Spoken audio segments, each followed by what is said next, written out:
سورہ بقرہ الف لام میم ذالک الکتاب لا ریب فیہ ھدی للمتقین، شروع میں ارشاد ہے کہ یہ ھدی للمتقین ہے۔ میرے یہاں دو سوال ہیں، ایک تو یہ ہے کہ متقین کون ہوتے ہیں، تقوی کیا ہوتا ہے، اور دوسرا یہ ہے کہ قرآن کریم نے آگے چل کے اسی سورہ کے آگے چل کے درمیان میں کہا ہے کہ یہ ھدی للناس بھی ہے، لیکن شروع میں کیوں نہیں کہا کہ یہ ھدی للناس ہے، کہ انسانوں کے لیے یہ ہدایت کا باعث ہے، متقین کے لیے ہی کیوں ہدایت کا باعث ہے؟ اس میں کیا فلسفی ہے؟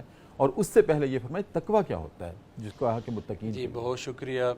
تقوی کا اصل لغوی معنی ہے اللہ سے ڈر جانے والا، ٹھیک، اللہ سے ڈرنے والا، جو یہ ایمان رکھتا ہو کہ میں نے اللہ کی بارگاہ میں حاضر ہونا ہے اور اللہ نے مجھ سے حساب کتاب لینا ہے، اور وہ اس وجہ سے اللہ سے ڈرتا ہے، کوئی بری چیز برا فعل نہیں کرتا، اس کو متقی کہا جاتا ہے۔ اب قرآن کریم میں اللہ رب العزت نے جب نزول قرآن کا جہاں پر واقعہ بیان فرمایا، شہر رمضان الذی انزل فیہ القرآن ھدی للناس، وہاں پر فرمایا کہ قرآن جو نازل کیا جا رہا ہے یہ ھدی للناس ہے، اور یقیناً ھدی للناس ہے۔ اور یہاں پر جو ھدی للمتقین کہا گیا، اس کی وجہ کیا ہے؟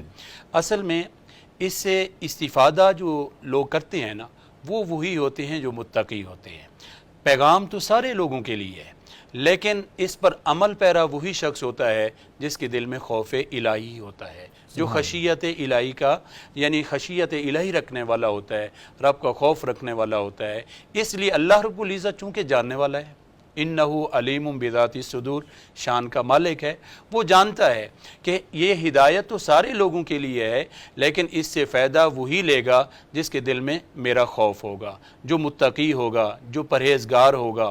متقی کے بارے میں فرمایا کہ متقی وہی شخص ہوتا ہے جو اللہ کا خوف رکھنے والا ہوتا ہے، جو کبیرہ گناہ سے بچنے والا ہوتا ہے، جو صغیرہ گناہ سے بچنے والا ہوتا ہے، جو متشابہات سے بچنے والا ہوتا ہے، جو ہر طرح کی اس عمل سے اپنے آپ کو بچانے والا ہوتا ہے۔ حضرت عمر رضی اللہ تعالی عنہ نے حضرت کعب بن احبار سے پوچھا کہ اے کعب ذرا یہ تو بتاؤ متقی کسے کہتے ہیں، تقوی کسے کہتے ہیں؟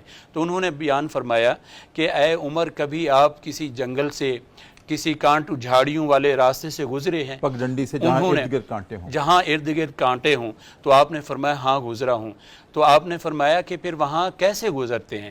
آپ نے فرمایا اپنے دامن کو سمیٹ کر بچا کر گزرتا ہوں کہ کوئی کانٹا میرے دامن کو داغدار نہ کر دے، الجھ نہ جائے۔ تو آپ نے فرمایا یہی تقوی ہے، یہی متقین کی پہچان ہے، یہی متقی کہا جاتا ہے۔